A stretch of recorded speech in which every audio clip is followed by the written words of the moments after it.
up as a very bitter child. Bitter with God, bitter with life. And there are those times that I wish we were all dead. You know, there are times I was contemplating if there was a way I could kill everybody in my family so that we don't go through the kind of life that we are going through. My name is Maureen Kadiri. I was born in Kariobangi. Life was not so easy, especially as a girl child and as a baby in the slum.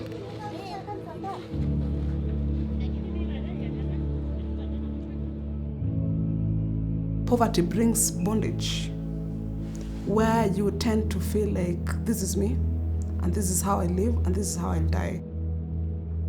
My mom was not working. My dad was a casual laborer. The days he was working, he would get like $10 a month, and our house was $6. So you can imagine how we would survive with $4. So life was unbearable.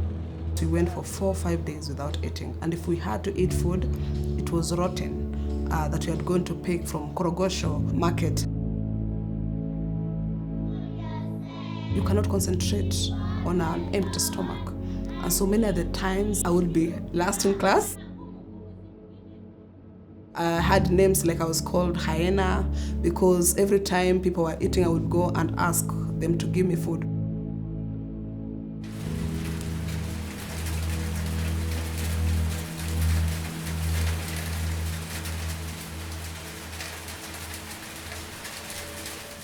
At home, when it rained, it was the worst time of our lives as a family because the floor was not cemented.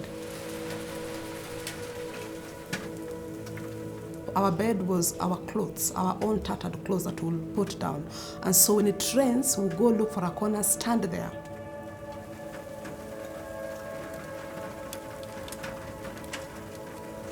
And the little books that I have, the uniform that I have, if it has been rained on, I would cry because the teachers would not understand that this is my situation.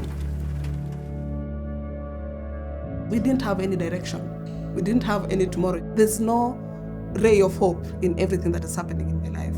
So that actually even made me hate myself so much and hate God.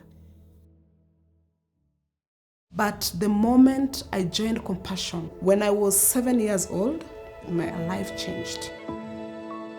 The Compassion Project was a second family to me, where I received even more love, and care at a very personal level.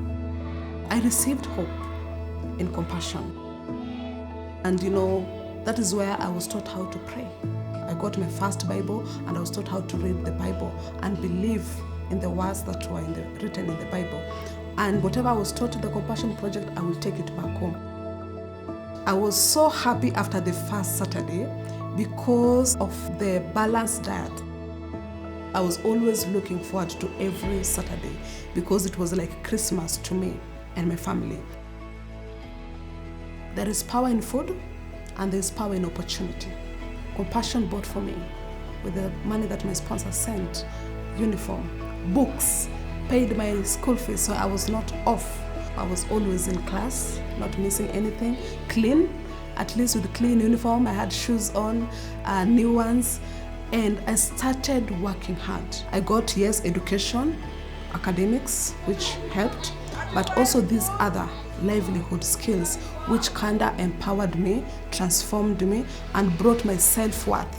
I started believing that I can do something. My dreams are valid. All these things is because of what I learned from the Compassion Project.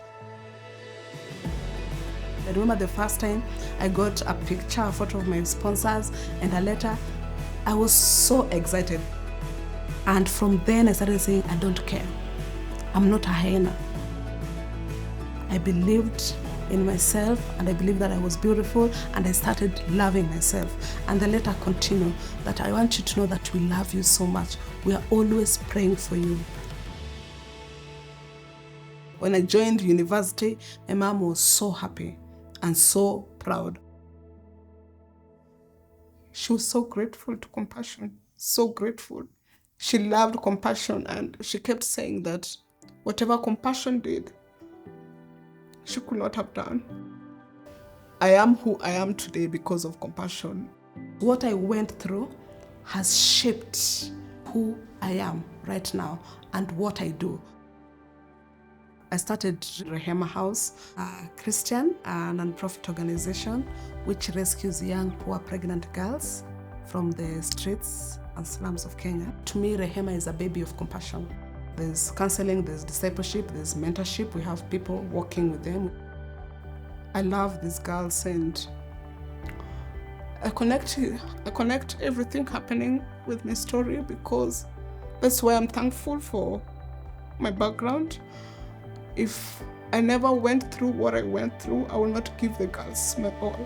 I know what it means to go hungry for days. These girls, that is what they're facing right now. I'm able to fit in their shoes. I love when they come and hug us and say, thank you for loving me so well. So these kids always encourage me when I just look at them and see their life is a pure miracle because most of their parents wanted to abort them or commit suicide. You don't have to be rich to have a good impact. There is power, let me tell you, there is power in holding other people's hands. That is what compassion did, that is what my sponsors did. It's hope that trickles down to the family, to the community, and to the world. And I look at myself as a world changer.